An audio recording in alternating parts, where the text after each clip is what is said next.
Okay, welcome to our Vodcast. Today, we're talking about family health teams and kinesiologists' roles in them in Ontario.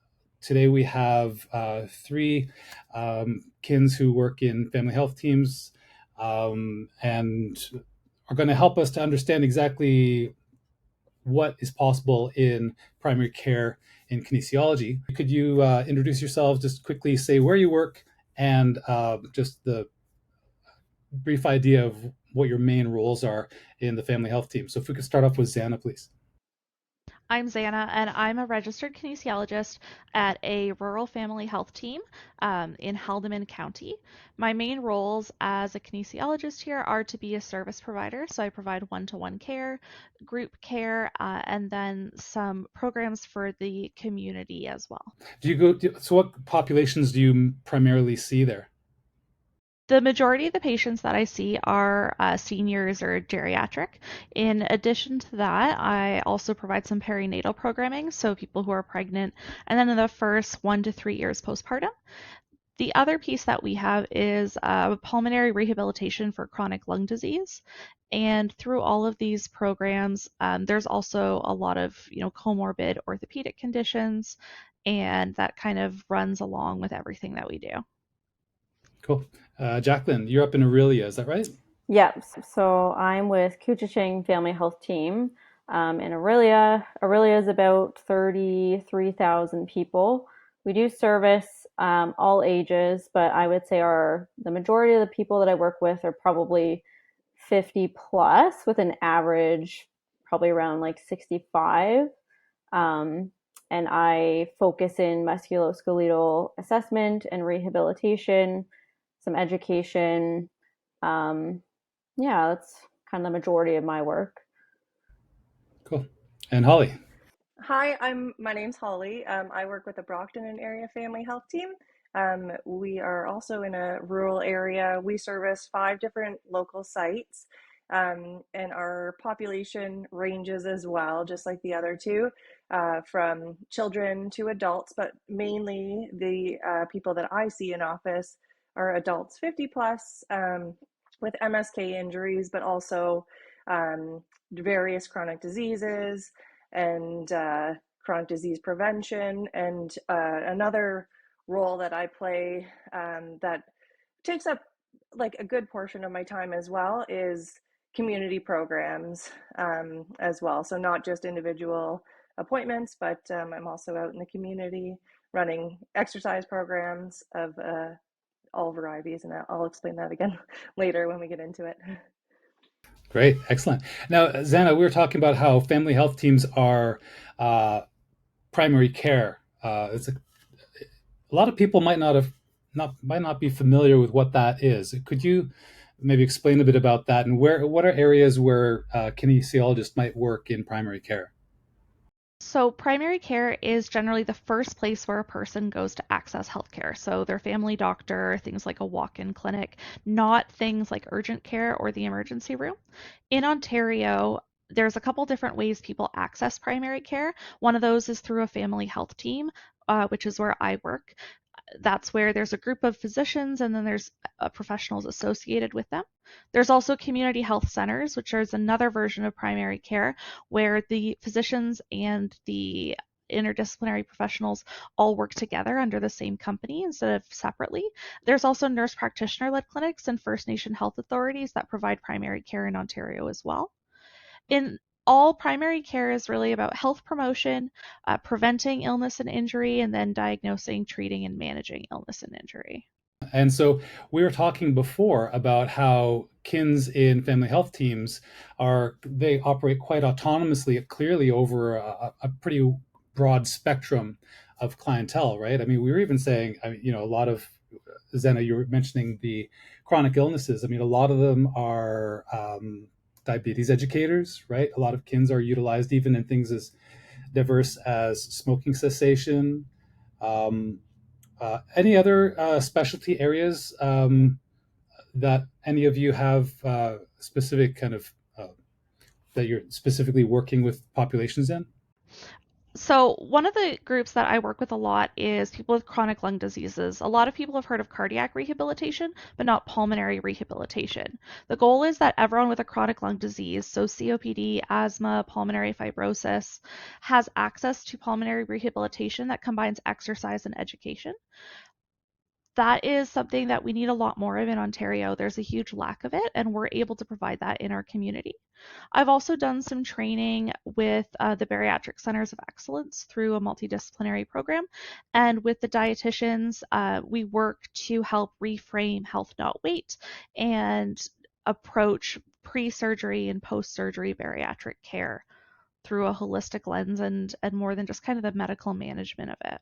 Holly, were you also involved in prenatal? So, at our family health team, because we service a lot of community members that may not have access to physiotherapy or private coverage for alternative therapies, we do offer prenatal education along with uh, prenatal exercise, postpartum exercise, education, and as well as pelvic health and women's health for not just prenatal postpartum women, but women of all ages as well. It's a pretty interesting place to see a kin working, because it's not typical of what you would see in the normal, the expected normal role of a kinesiologist on graduation. Normally we hear about most kins. I think some of you as well have that experience or had the experience of working in different outpatient rehab clinics, possibly doing some PTA work, some supervision.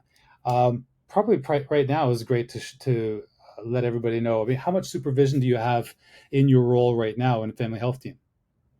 Like in our primary care team, our physicians typically will send patients with any type of pain to us before anything else they try. So they may send them for an x-ray before they get to us, just to rule out especially any red flags or any fractures.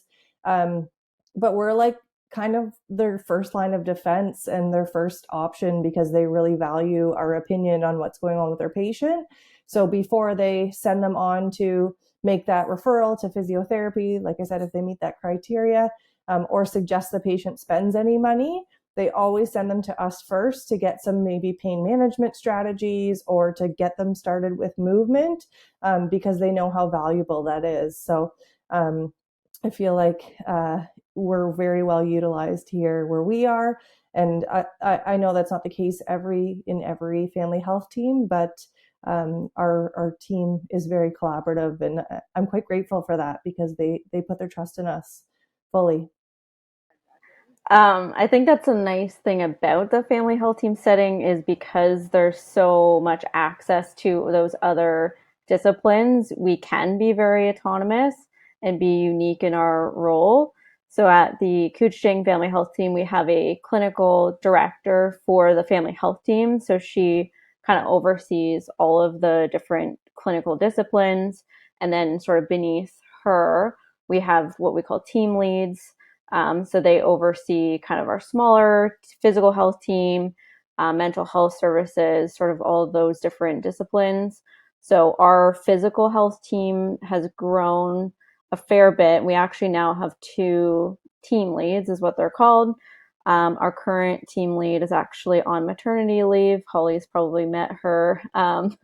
So we have a clinical pharmacist right now that's technically my kind of direct supervisor, but sort of same thing that you were mentioning, Xana. It's not like he's not going into the charts and telling me what to do.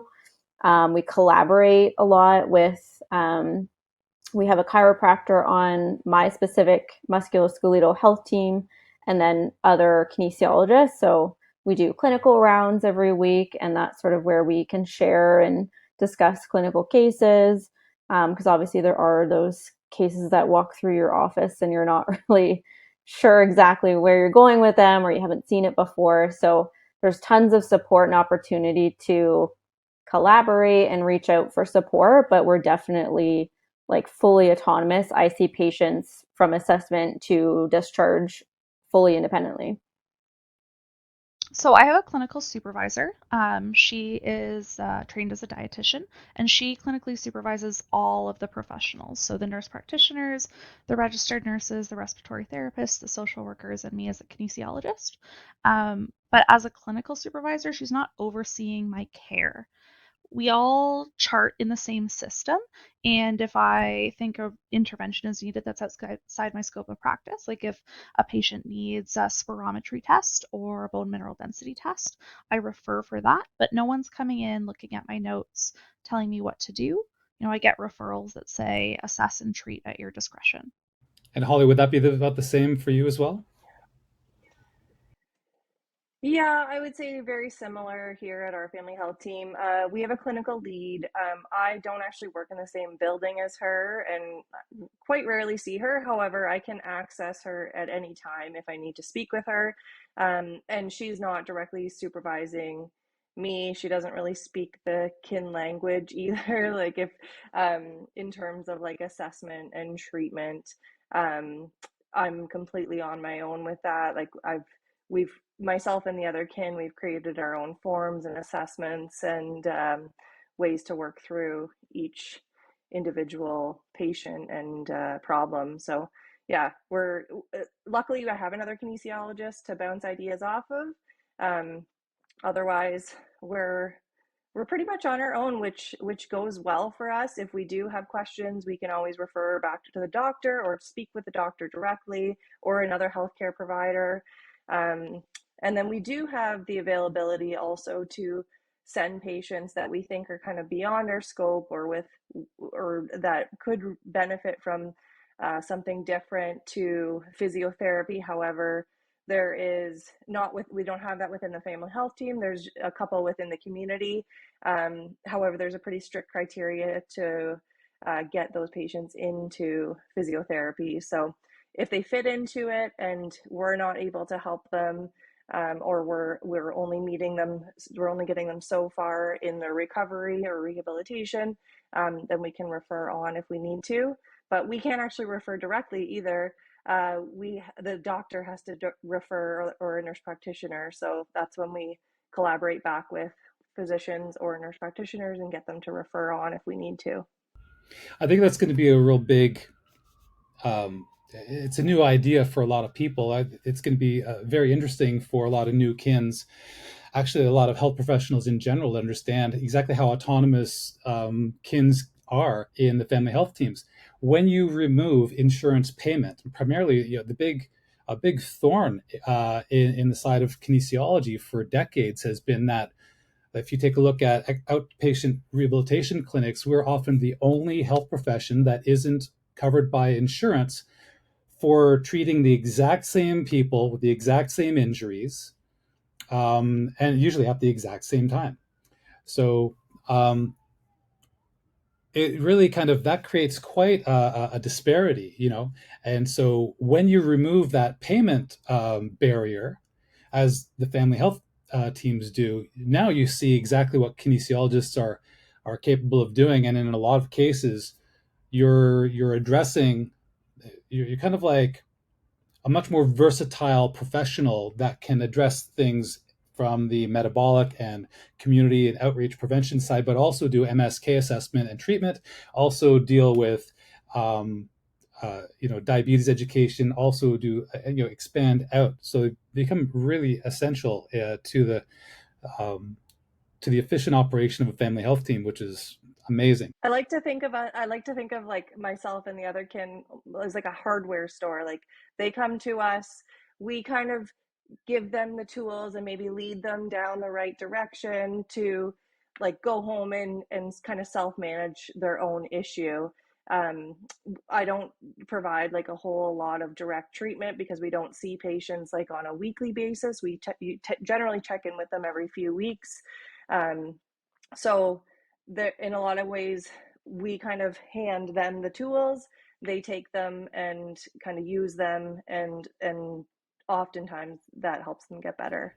And so if somebody from the community said, well, I'd really love to use a kinesiologist. What I hear, because I'm downtown Toronto, I hear I'd really love to use a kinesiologist, but I can't afford it. And it comes right back to that whole thing about insurance coverage, right? So if they were to be able to, let's say you had somebody in more of a rural area, or they're near a family health team that has kinesiology or kinesiologists working there, how would they be able to access your services and be able to work with you? Jaclyn, would you be able to start us off on that one? Yep. So with the specific programs that I work in, our exclusion criteria, and it sounds maybe similar to the other Kins on this call. One of them is if the patient has, well, first of all, they have to have a family doctor with our family health team. So we can't just see anyone from the community. And that's partly because they do need to have a primary care provider to follow up with for multiple reasons. And then secondary to that are specific criteria. So if they have private health insurance, we ask that they use that before accessing our services.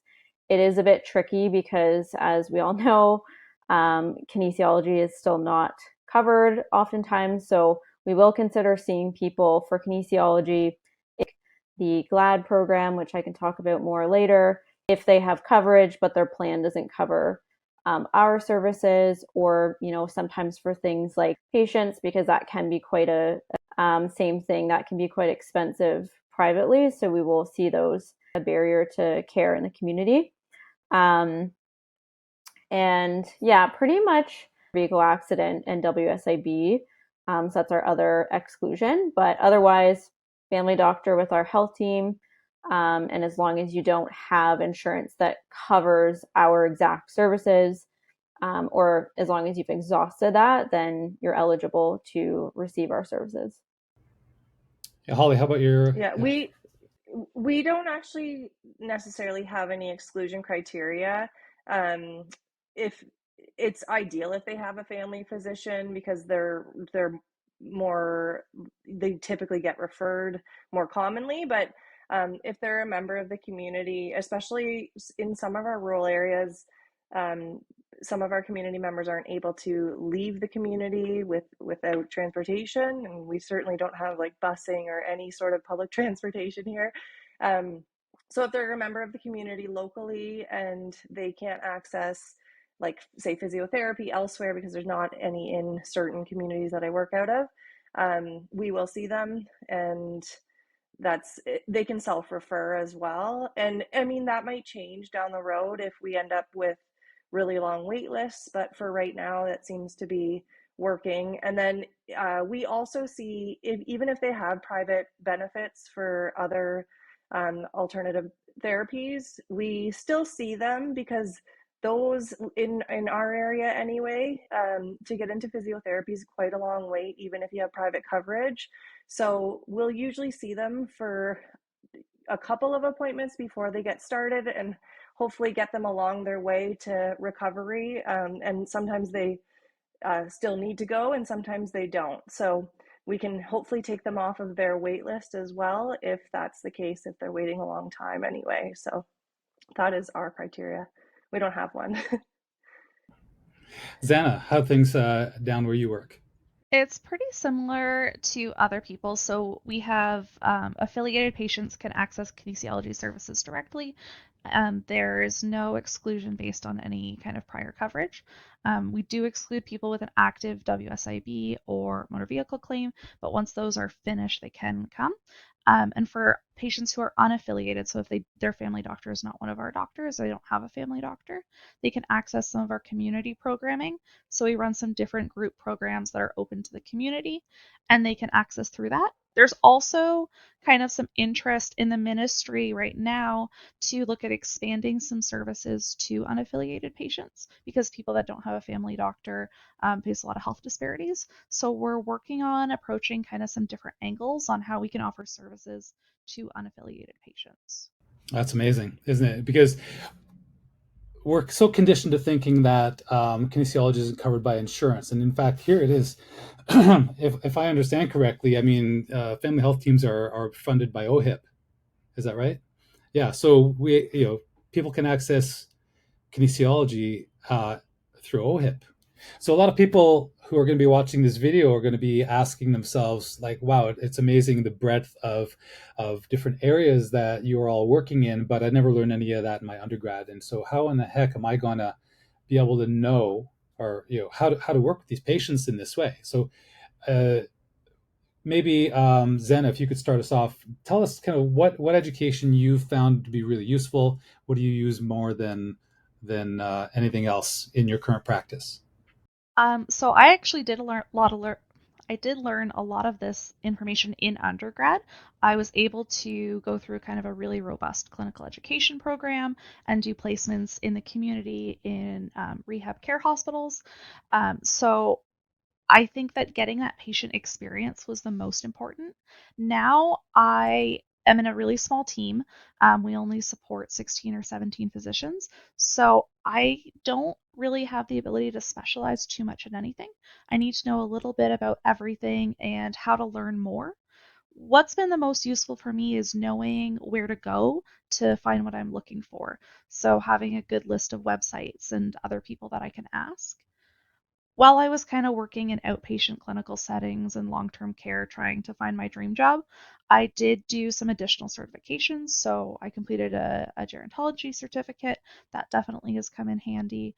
I also did some extra training in WSIB, more the legal side that has not been so useful in this job, but I don't mind not using it. And I think having solid, active listening, motivational interviewing, patient education skills, and knowing how to look things up. You can learn anything. I think having a kinesiology degree gives you a good foundation. You know how the body moves. You have some basic information about pathologies. You have a strong foundation to learn the details about something. And a lot of the people that we're seeing don't have a high degree of health literacy. And even if you only know a little bit, you probably know more than they do. That's really well said. Holly, how about yourself? Are there any kind of certifications you've taken, or things that you lean on quite a lot for your practice? Yeah, so unlike Xana, I did not come out of kin school feeling comfortable being a kinesiologist, because when I went to school to be a kinesiologist, all I wanted to do was be a teacher. So that led me to teachers college and teaching physical education, um, lots of health sciences. So that experience actually surprisingly really helped me be prepared for this role, because I do a lot of health education with my patients, because they probably haven't received a whole lot of it along the way. Depending on who they've been to, they may not have had a lot of information given to them about what's going on in their body. So I'd say, like, teaching, it probably was one of the most beneficial things. But then I got to this job, and previous to this role, I had only worked as a kinesiologist in long-term care and in a hospital setting. And in long-term care, I worked directly under a physiotherapist, who basically gave me all the suggestions of what to do with every single patient. So it gave me like some comfort in working with patients, but not necessarily that autonomy of assessing and treating and prescribing exercise to patients. In a hospital setting, I was quite autonomous. We did provide, or we did do our own assessments, but I didn't see kind of the breadth of patient population that I see here. So when I started here, there was a stack of referrals sitting on my desk when I came in, and they were shoulder pain, knee pain, hip pain, a variety of pain. None of that was really taught to me in how to assess or treat. So then that kind of led me down a path of learning what to do with those patients. So I took some like MSK assessment courses. I had worked with physiotherapists, so I kind of knew what to do with patients, but I had never really taken the lead of doing a lot of it myself. Um, and so, yeah, I've taken several courses that have been helpful. Like I said, MSK assessment courses, bone fit courses, cancer rehab courses, because like I said, I see patients of all different abilities and with all different chronic diseases and conditions. I've taken like courses on COPD activation, cardiac rehabilitation, some manual therapy courses, pelvic health courses, a lot more. I don't have anything like specific that I would say definitely go take that course, but I would say just like immerse yourself in learning about the body and about different ways to that it moves and ways that it shouldn't move, and try and work on fixing those movement patterns. The courses that I take are basically guided by the needs of my community. So whatever is kind of like showing up as referrals, or whatever we're kind of seeing more of, maybe in the ER or in primary care in the doctor's offices, that's kind of what will lead me to learn more about a certain topic. So for example, as I mentioned before, like if I'm getting like lots of shoulder pain, like that's going to prompt me to take a shoulder course.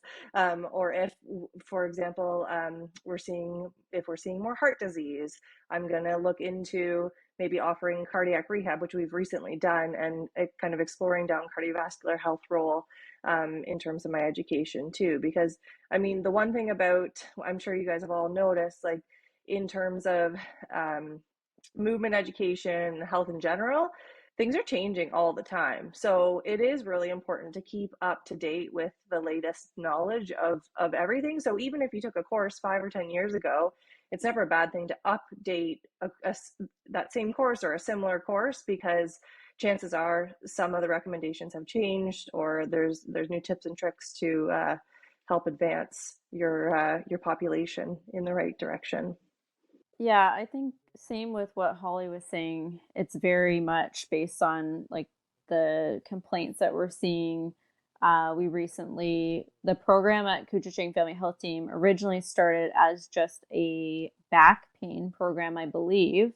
And then they added neck and shoulder complaints. And then just 1 or 2 years ago, we added hip and knee as well. So like the GLAD course that was sort of relating to adding those complaints. So yeah, it's usually, I think it sounds like I have a luxury that maybe Xana and Holly, you don't, with a larger team. So because I feel like I have more in-house opportunity for learning, one of my direct coworkers, so she's a chiropractor. She actually also works at the chiropractic college as like a clinical instructor and for one of the family health teams through St. Mike. So she's honestly an amazing resource right at our fingertips. And then I also work directly with 2 other kinesiologists. And we also get, I'm sure maybe, I don't know if you guys get this or not, but we get continuing education benefits. So you can apply and get coverage for some of your learning. So yeah, in terms of like specific musculoskeletal assessment, I don't know if this got recorded earlier or not, but I haven't taken anything specifically because I haven't felt that I needed to at this point. One of the helpful resources that I have recently discovered is called the Better Clinician Project. And it covers, I don't know if you guys are familiar, but my coworker has a subscription, and I'm honestly thinking about asking for that because I haven't seen anything lately, like specifically that I wanted to take, but that they put out ongoing on a variety of different musculoskeletal topics. But I've watched some of their content, and I think it's awesome. And it's nice to have someone kind of look at the literature and summarize it for you and deliver it in a really nice format. Like they break it down by overview, assessment, treatment, like active care rehab stuff. So for anyone that's maybe newer to MSK stuff, I think that could potentially be helpful. For education, kind of circling back to that, chronic pain. I don't know why I didn't talk about this at first, but that is a huge theme in our program. And it's something that we're looking into in the future, whether we can offer something more specifically for general chronic pain, because sometimes they don't fit nicely into that shoulder, neck, back, whatever complaint. And our whole team did do a course last summer, a 12-week chronic pain course. So again, as a education suggestion. I think that's probably a theme across all settings in some ways or at some point. So that has been very valuable for our team. If you take a look at any practicing health professional who's out there, their undergrad kind of like sets the basis of their education, gives them the foundation to move on. But then overwhelmingly, what you use is what you learn after you graduate. The important thing is to realize that a scope of practice is not a toolbox. It's not a list of things you can do, but it's supposed to be this living thing that that is broad and is kind of non-specific, but it allows us to be able to improvise, as we always do with clients. You get something. I made a flow chart at one point, and it says, is it a controlled act? Yes or no? If it's not, okay. Is it related to human movement? Great, it's in your scope of practice. That's wonderful. That's exactly the way we need to look at it. And on top of that, even, I mean, the college itself, if you dig down into the essential competencies and things like this, they even get into elements of just like, does it improve health? I think the interaction between what is health and what is movement is so broad. I think a lot of people think movement and they think exercise, but it's not, which is kind of my thing with CSEP, is that there is so much more to movement than exercise, and that I'm not an exercise physiologist, I'm a kinesiologist, and I practice movement, I don't practice exercise. I'm not an exercise therapist. My scope is much broader than that, and I provide so many more interventions. Absolutely. And so Xana's not CSEP certified. Holly, are you a CEP with CSEP? No. No, I never took any of the courses. When I kind of moved away from teaching, I went back. I took a personal training course with CamFit Pro, and just because I wanted to like immerse myself in that exercise prescription again, because I was looking into getting to certifying as a kin and taking a job as a kin. So no, I considered it at one point, but then I never went down that path.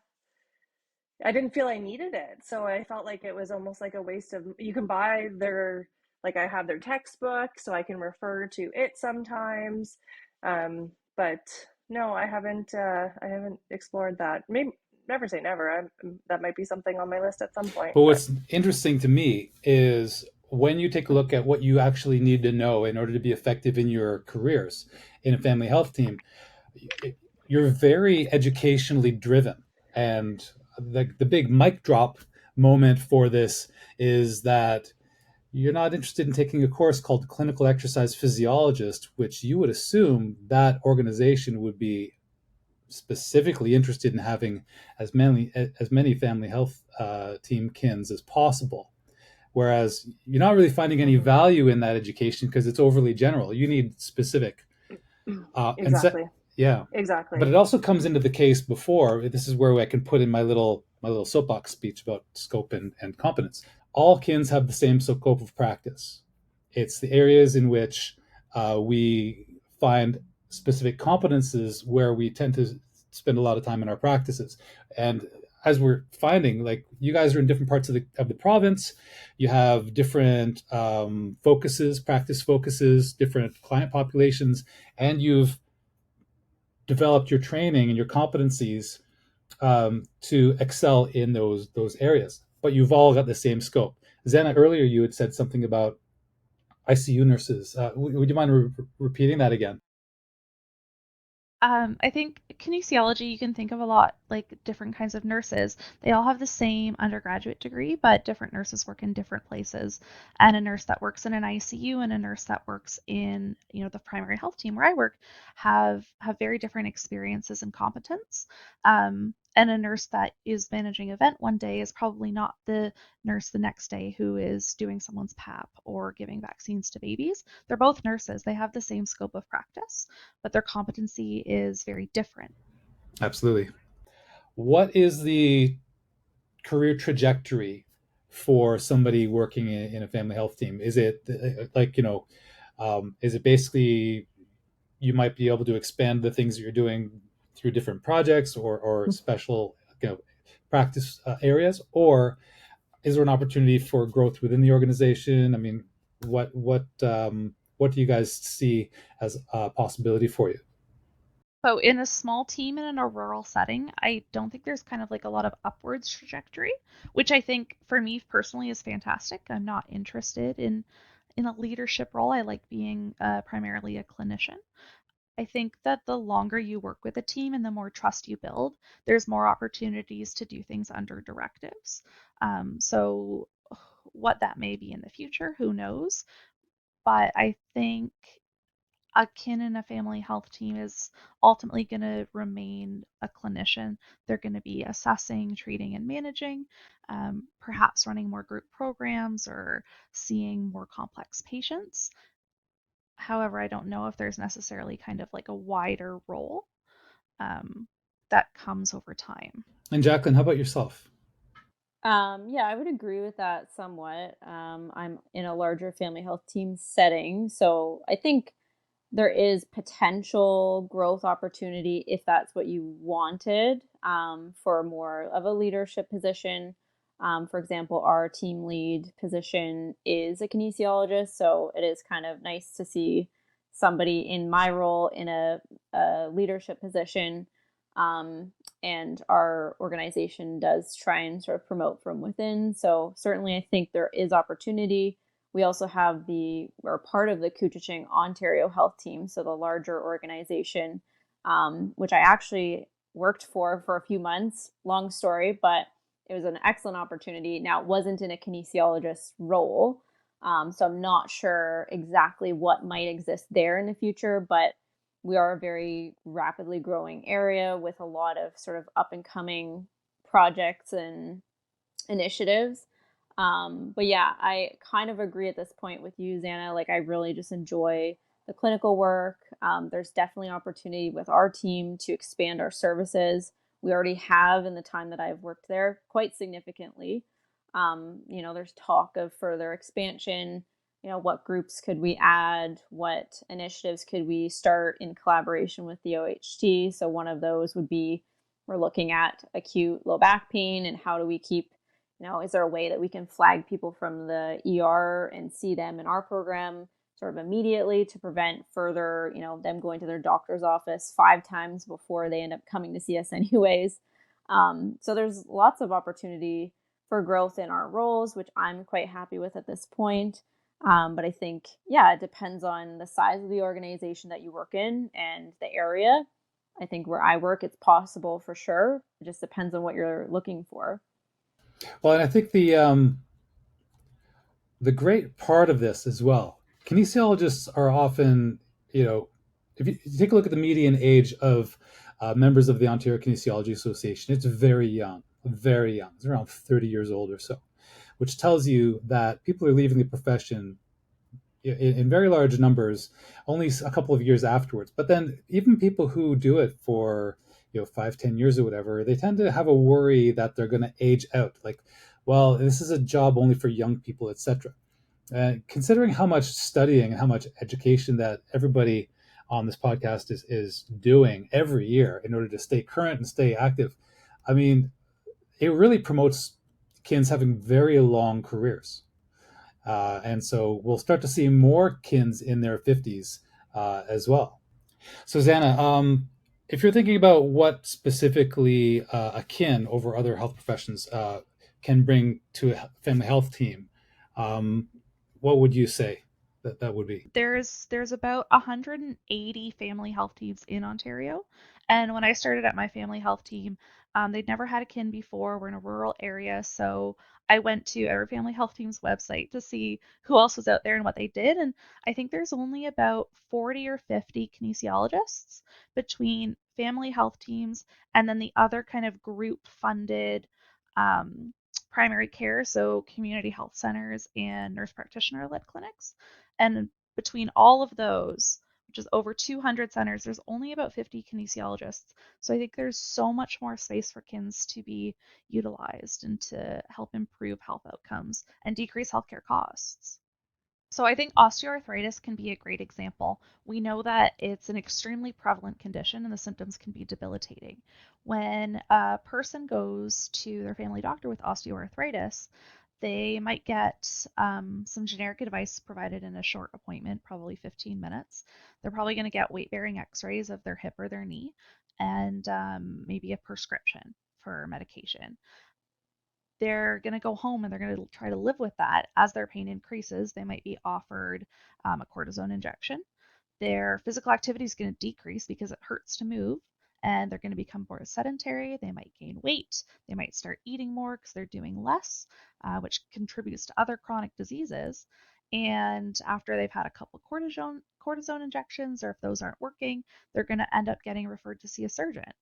And this person hasn't received any of the kind of the evidence-based non-pharmacological treatment that we know is super effective, and that programs like the GLAD program, which is a evidence-based arthritis program, should really be first line.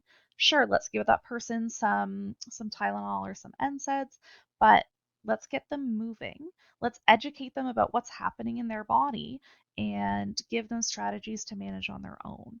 Suddenly, this person who was in your office in pain, you can't do anything except meds, injection, surgery, has answers.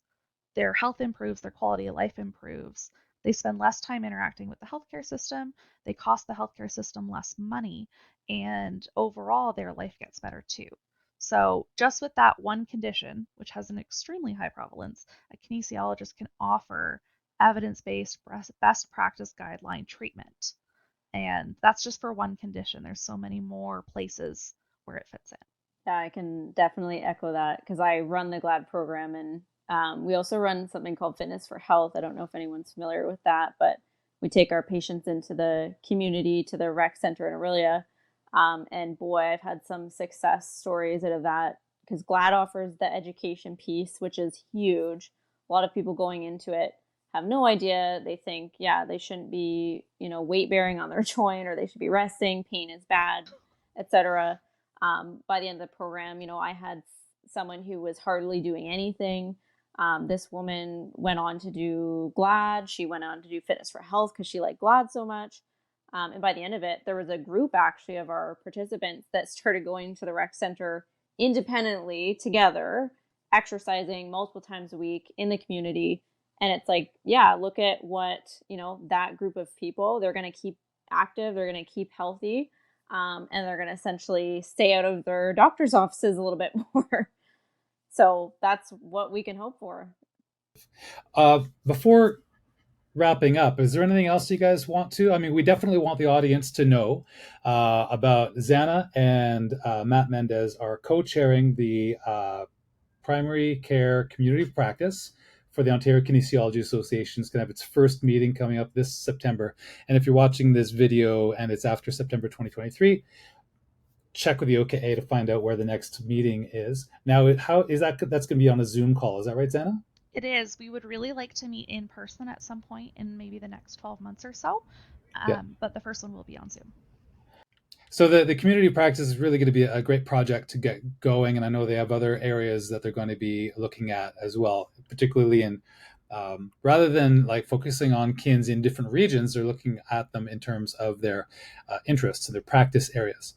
So definitely anybody watching the video, find out when the next one is going to be, and sign up for that as well. So again, on behalf of everybody watching this, we'd like to thank you guys again, and good luck in your careers. And we're looking forward to seeing a lot more, and also participating in the programs of care, which I know hopefully everybody here is going to be at those as well. And we'll be able to take it the next step. So thanks again.